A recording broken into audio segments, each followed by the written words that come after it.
Ian is now making landfall in southwest Florida with winds of 155 miles per hour. Ian, the massive destruction here in Florida. This has left communities underwater, residents in need of rescue.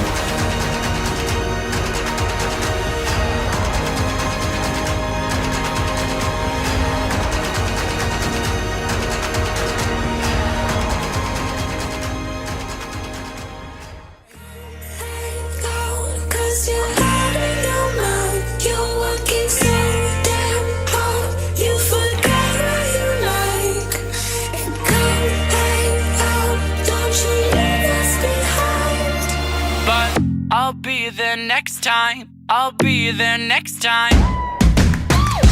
Last album sales could have been higher. Maybe that's why I haven't seen friends in a while.